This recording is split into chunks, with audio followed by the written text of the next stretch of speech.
बिहार में क्या हो रहा है? बीजेपी के सारे सीएम उतरे, महागठबंधन में मार चल रही। बीजेपी ने सारे मुख्यमंत्री उतार दिए। दूसरी तरफ महागठबंधन में सीटों का बंटवारा भी ठीक से नहीं हो पाया है। सीटें ऐसी बटी हैं कि एक दूसरे की सीट पर भी अपने अपने कैंडिडेट उतारने की तैयारी है। कई सीटें ऐसी हैं। एक ये तस्वीर है इंडिया गठबंधन की। अगली तस्वीर देखिए जरा।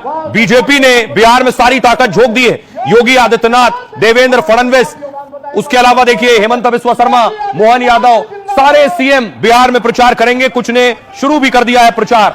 बिहार में पहले चरण के नामांकन की तारीख खत्म हो गई। सोचिए, रिंग में आपस में ही लड़ने की स्थिति है, लेकिन महागठबंधन में सीटों पर घमासान थम नहीं रहा। पहले चरण में 121 सीटों पर चुनाव है। महागठबंधन प्रत्याशी 125 हैं।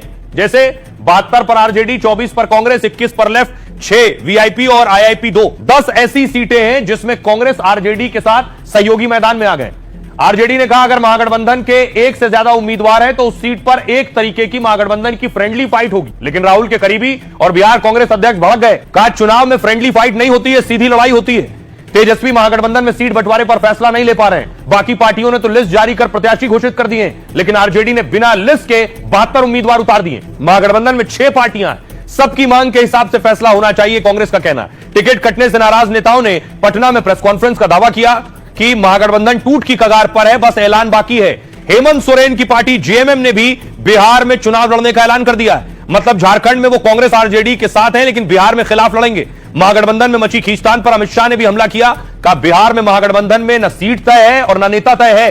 बिहार चुनाव में लालू यादव के दोनों बेटे आपस में लड़ेंगे। जो तेज प्रताप अभी तक हमेशा तेजस्वी का साथ देते रहे, उन्होंने तेजस्वी के खिलाफ यादव उम्मीदवार उतार दिया है, क्योंकि लालू परिवार का गढ़ रहा है। राघोपुर यादव बहुल सीट है। राघोपुर में करीब 31% यादव हैं और 18% दलित हैं।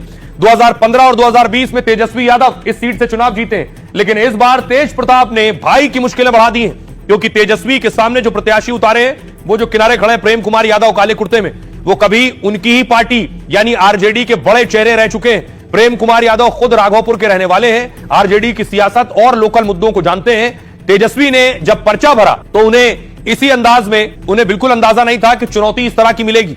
8 करोड़ की संपत्ति के मालिक तेजस्वी राघोपुर को सुरक्षित मानकर चल रहे थे, लेकिन तेजस्वी के भाई ने उनकी ही सीट पर पेच फंसा दिया है। ऊपर से बीजेपी ने भी सतीश कुमार यादव को इस सीट से चुनाव मैदान में उतार दिया। सोचिए, 3 यादव, तेजस्वी यादव, प्रेम कुमार यादव और बीजेपी के कैंडिडेट सतीश यादव। 2010 में बीजेपी के सतीश यादव राबड़ी देवी को हरा चुके हैं। प्रशांत किशोर की टीम भी राघोपुर के रण में उतर चुकी है। बिहार के प्रचार में सबसे ज्यादा मांग योगी आदित्यनाथ की है। योगी की रैलियों में भारी भीड़ उमड़ रही है। योगी की बिहार में 20 से 25 रैलियां हो सकती हैं। सबसे ज्यादा रैलियां मुस्लिम बहुल सीमांचल में। यादव बहुल सीटों पर एमपी के सीएम को उतारा गया है, मोहन यादव को। इसे बिहार चुनाव में बीजेपी का यादव कार्ड माना जा रहा है, जो लालू तेजस्वी के यादव वोट बैंक पर असर डालेंगे। मोहन यादव बिहार में करीब 10 रैलियां करने वाले हैं। देवेंद्र फडणवीस ने बेगूसराय से प्रचार की शुरुआत की और कहा कि एनडीए के लिए पूरा बिहार अपना परिवार है। फडणवीस बिहार में 8 से 10 रैलियां कर सकते हैं। अगला नाम है असम के मुख्यमंत्री हेमंत बिस्वा शर्मा, भी स्टार प्रचारक की लिस्ट में। दीपावली के बाद बिहार में प्रचार की कमान संभालेंगे। योगी की तरह मुस्लिम बहुल सीटों पर ज्यादा रैलियां होंगी।